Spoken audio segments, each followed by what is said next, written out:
ఓం సాయిరామ్. ఈరోజు మనం చెప్పుకోబోయే అంశం ఏమిటంటే అండి, సాయిబాబా గారు తన జీవితంలో సేవకు ఎంత ప్రాధాన్యత ఇచ్చారో అనేది మనం తెలుసుకుందామండి ఈరోజు. అయితే బాబా గారు ఎప్పుడూ చెప్తూ ఉండేవారంటండి, ఏమనగా అంటే, మనుషులను ప్రేమించండి, మనుషులను ప్రేమించటమే మీరు నాకు చేసే సేవ అని.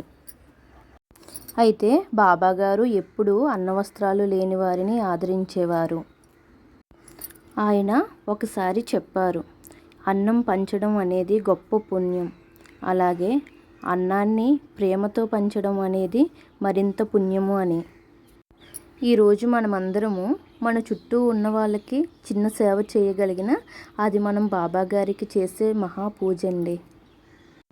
బాబా గారు ఎప్పుడూ సేవ మార్గాన్ని మాత్రమే చూపలేదండి, ఆ మార్గంలో మనల్ని నడిపించటానికి తన జీవితం ఒక దీపంలా నిలిచింది.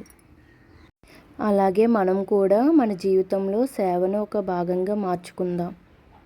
బాబా గారి ఆశీస్సులతో మానవ సేవే మాధవ సేవ అని మనం అందరమే గ్రహిద్దామండి. ఓం సాయిరామ్, ఓం సాయిరామ్, ఓం సాయిరామ్. సాయినాథ మహారాజ్కి జై.